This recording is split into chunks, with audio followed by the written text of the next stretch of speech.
Africa Rise et la province du Brabant Wallon présente Africa Belgium Business Week 2016, la 3e édition. Les 20, 21 et 22 avril 2016 au château du lac de Genval en Belgique. Un forum économique annuel avec la participation de chefs de gouvernement, de décideurs privés, d'autorités publiques, de chambres de commerce, entreprises, partenaires et sponsors du forum économique Africa Belgium Business Week.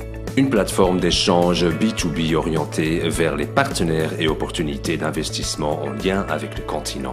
Inscription sur www.africarise.be. Je suis tellement fier d'être là. Simplement, il y a un message de Louis Michel que j'ai vu dans la revue. Quelle diaspora positive qu'il faut mettre en avant dans un tel événement qui donne beaucoup d'émotions, parce que l'Afrique, pour Jacques, que je suis, c'est d'abord des relations humaines.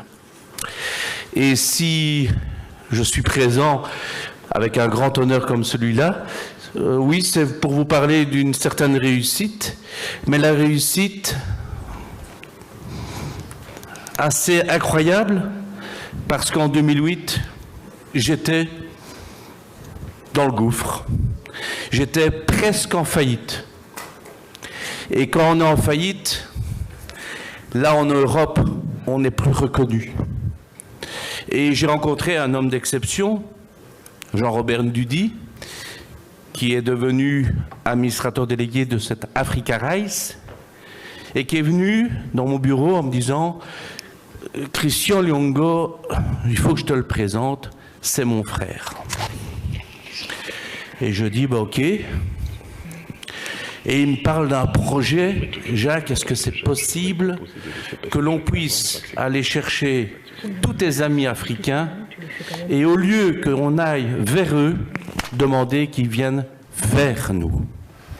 De telle manière à ce qu'on puisse partager avec les entreprises qui sont en difficulté et dont tu as rencontré la difficulté, ton témoignage, mais aussi, surtout, pour leur dire, ne baissez pas les bras.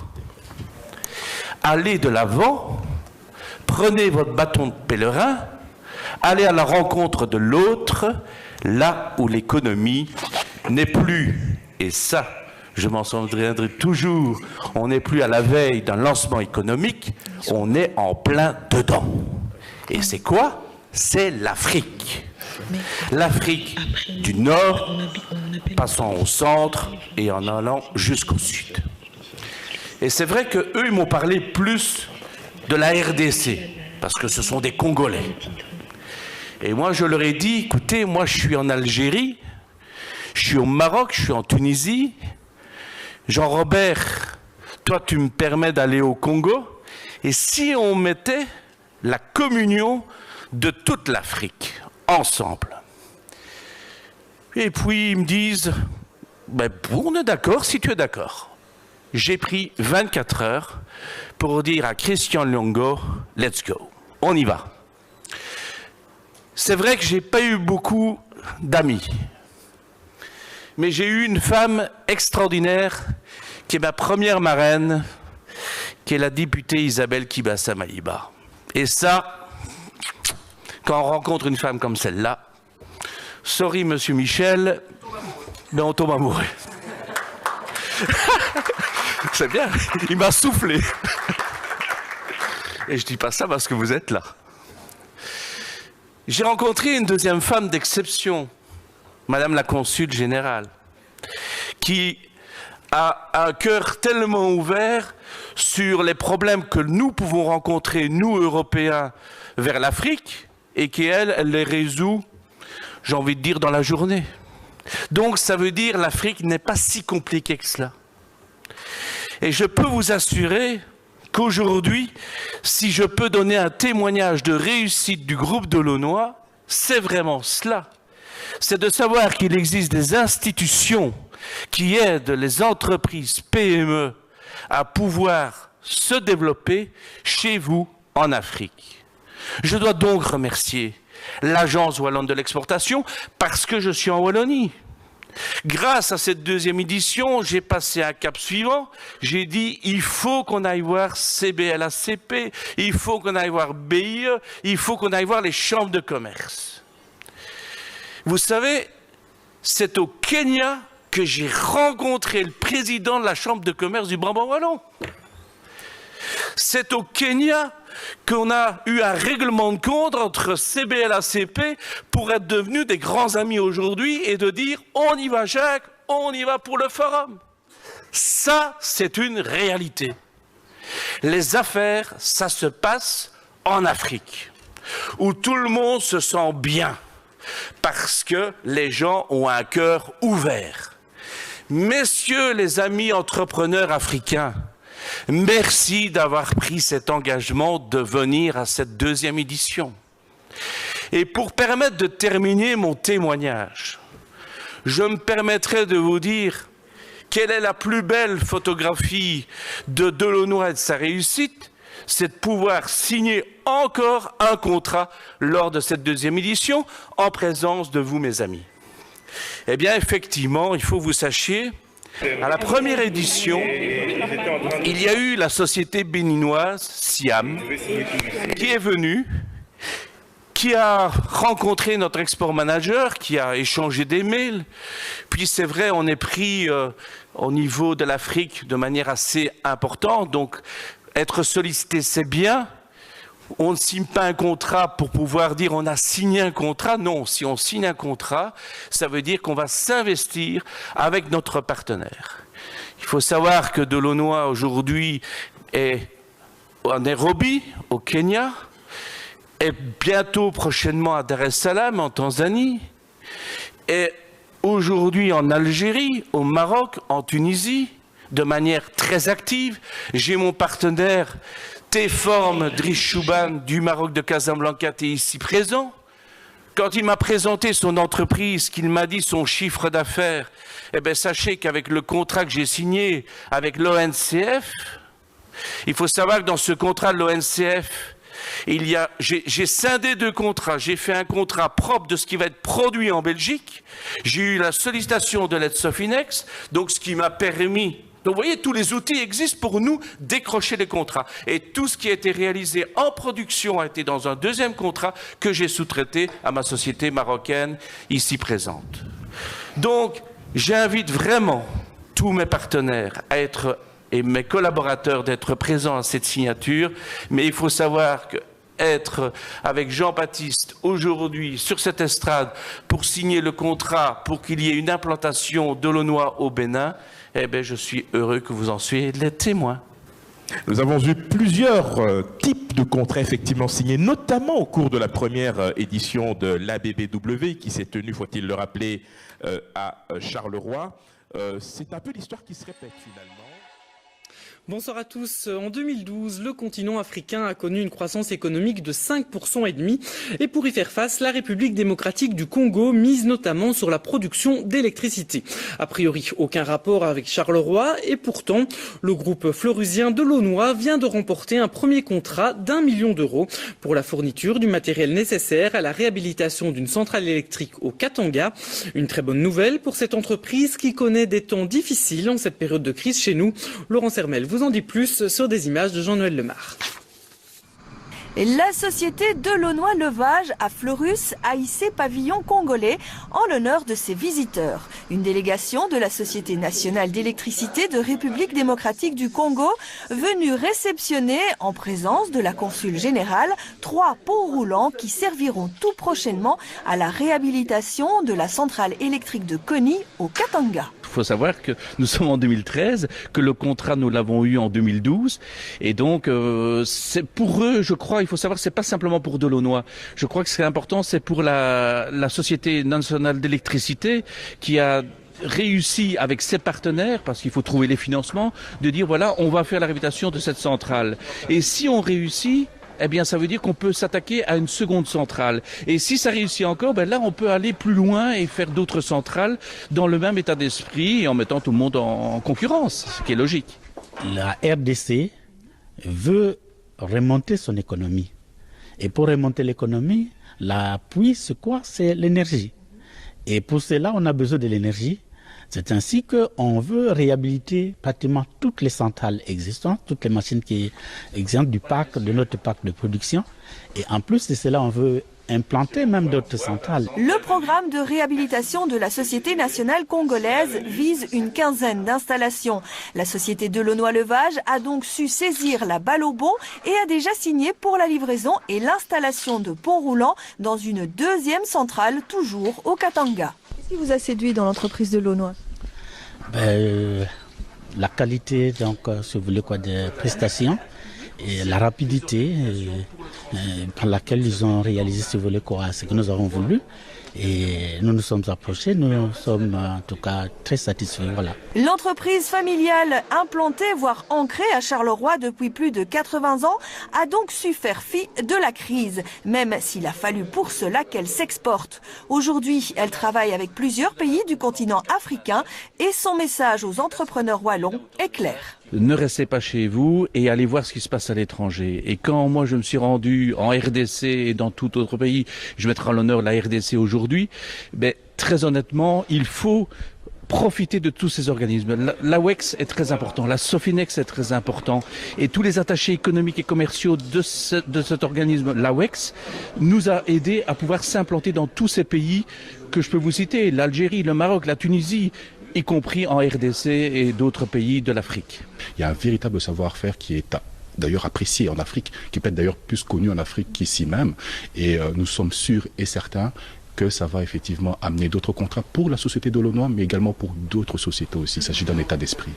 Outre l'AWEX et d'autres organismes régionaux, Africa Rise, une ASBL purement Carolo, a largement contribué au succès des échanges commerciaux mis en place aujourd'hui, notamment pour installer un vrai climat de confiance entre les partenaires. Nous sommes plusieurs animateurs belgo-congolais, nous sommes biculturels, donc on connaît la mentalité des hommes d'affaires ici en Belgique, mais également la mentalité des hommes d'affaires en Afrique, en particulier dans les deux Congos, puisque nous travaillons dans les deux Congos, et ce sont ces contacts privilégiés qui nous ont permis effectivement, avec la patience nécessaire, de mettre en contact les deux mondes et de nourrir ces connexions et d'aboutir enfin au contrat que vous avez entendu tout à l'heure.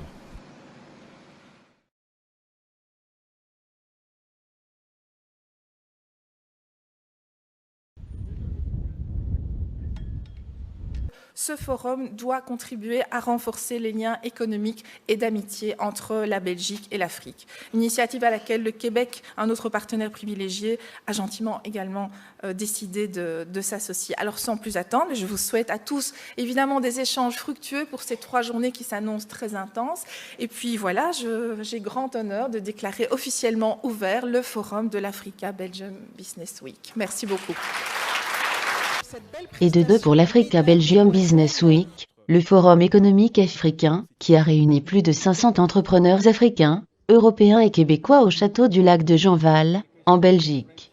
Un rêve devenu réalité initié par l'association, sans but lucratif, Africa Rise, un groupe de jeunes Africains conscients et soucieux d'une Afrique économiquement prospère.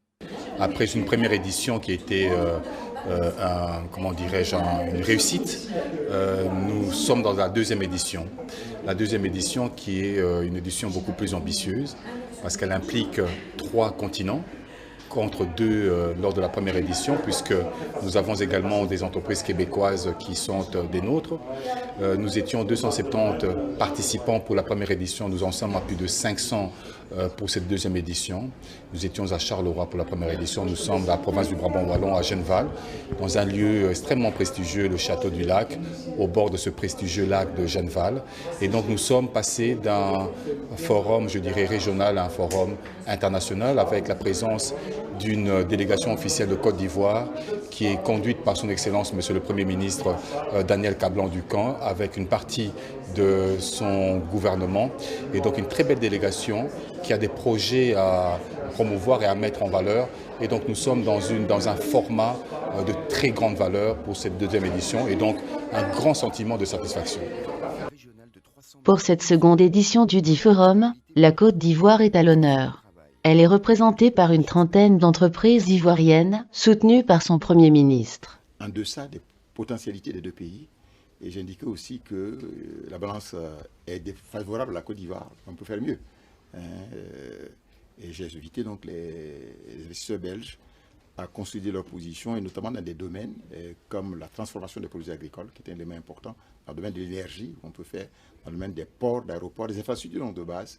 Et je pense que le Premier ministre donc, a porté donc, dans ce domaine là-bas un encouragement, et donc qui nous aide à monter des unités de transformation des produits agricoles localement pour valeur ajoutée. Le Premier ministre parlait tout à l'heure que c'est un partenariat gagnant-gagnant qu'il faut mettre sur le terrain, et ce que nous allons faire ensemble. Je crois qu'on est sur la bonne voie. Pour cette rencontre économique qui se nationalise, la Belgique, pays hôte, en trouve également son compte. La présence du Premier ministre Charles Michel à ce forum en dit long. J'ai indiqué au Premier ministre et à sa délégation la volonté du gouvernement belge d'encourager les investissements, d'encourager les partenariats. Nous savons qu'il y a en Côte d'Ivoire, à l'initiative du président, du Premier ministre et du gouvernement, beaucoup d'efforts qui sont réalisés pour soutenir la croissance dans le pays, pour soutenir le développement des infrastructures, que ça offre des potentialités, des opportunités pour des partenariats économiques où chacun peut y trouver des bénéfices. Et le gouvernement que je dirige depuis 6 mois en Belgique est un gouvernement qui a la volonté d'encourager les opérateurs économiques belges à développer des investissements, à avoir plus d'accès aussi au financement. On a pris des mesures fiscales en Belgique pour encourager les investissements dans le développement économique, dans des partenariats. Je pense la présence à très haut niveau, le Premier ministre, sa délégation, pour rencontrer beaucoup d'opérateurs économiques, montre bien qu'il y a une volonté partagée de créer les conditions pour renforcer ces échanges économiques. Il y a déjà pas mal d'entreprises belges qui ont une tradition de présence en Côte d'Ivoire, et je forme le vœu que les entreprises qui sont présentes en Côte d'Ivoire puissent y être encore plus présentes, et que d'autres, y compris des petites et des moyennes entreprises, puissent faire utiliser et faire valoriser leurs expertises, leurs technologies au bénéfice mutuel à la fois des opérateurs économiques et du gouvernement en Côte d'Ivoire et des opérateurs économiques belges.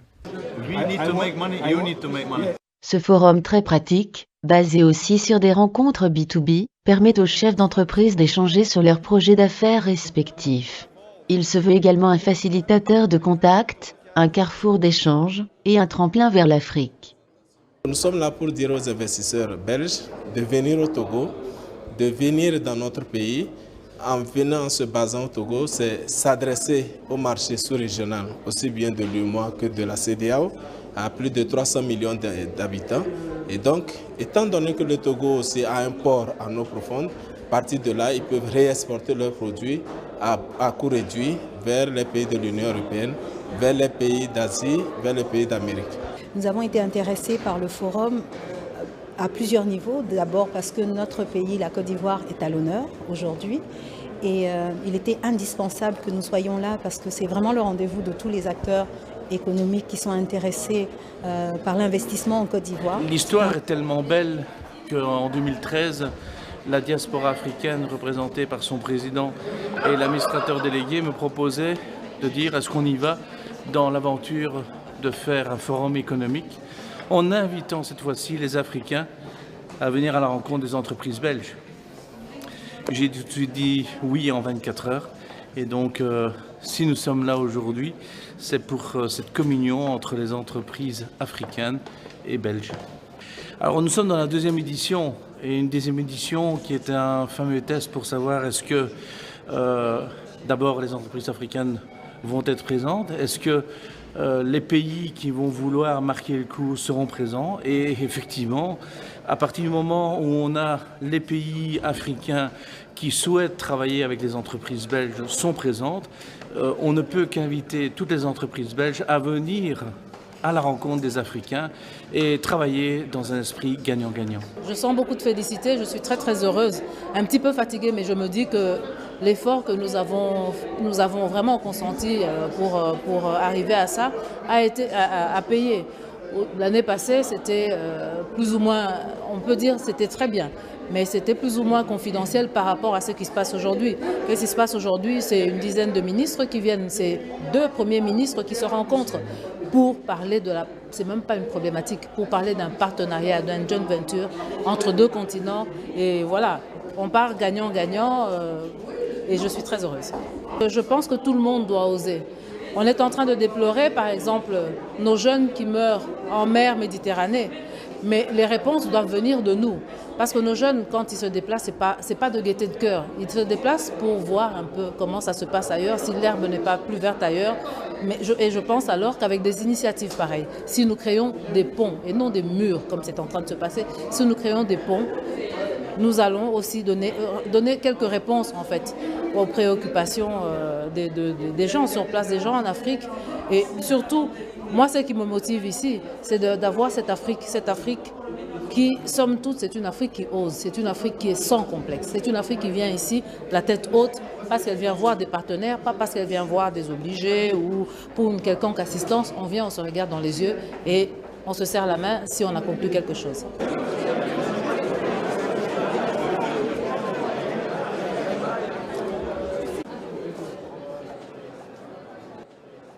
Seigneur, vous nous avez honoré de votre présence au cours de la deuxième édition de l'Africa Belgium Business Week. Nous connaissons votre intérêt pour l'Afrique. Pouvez-vous nous dire qu'est-ce qui vous a particulièrement motivé pour venir cette fois-ci?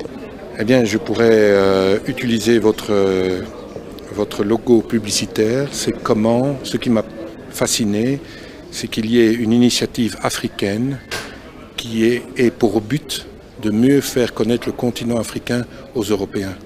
Parce qu'on peut se poser une question assez perturbante. Plus nous avons de la technologie qui nous permet d'avoir accès à l'information, moins nous sommes informés. Et donc, je trouve que la meilleure des technologies, c'est l'humain. Et donc ici, le rôle capital que joue cette ASBL est fondamental pour faire connaître la mentalité surtout, parce que vous savez, ce qu'un computer ne fait pas, c'est rentrer dans la mentalité, faire connaître la mentalité des personnes.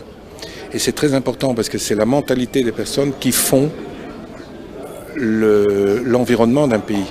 Et donc ce n'est pas ce que l'on retrouve dans les computers. Et c'est pour ça que les choses ne fonctionnent pas. Parce qu'on reste toujours avec des inconnus.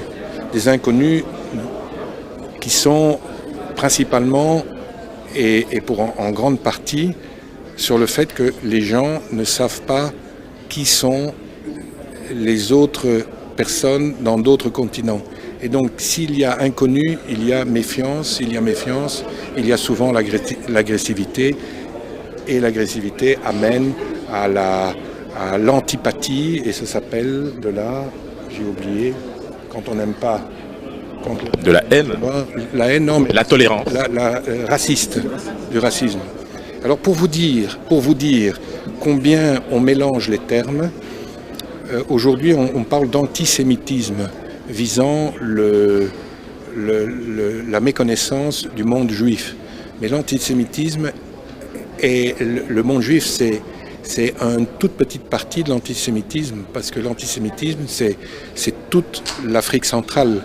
C'est depuis la Somalie, l'Éthiopie, et donc c'est un mauvais terme. Et vous imaginez, si déjà on utilise des mauvais termes pour exprimer ses sentiments, je ne vous dis pas le résultat. Donc ceci est fondamental. N'oublions pas, et ça je ne le dis pas pour vous, n'oublions pas que le berceau de l'humanité vient de l'Afrique. Merci Monseigneur pour ce point de vue que vous venez de donner. Nous vous remercions d'avoir répondu aux questions de Netinfo.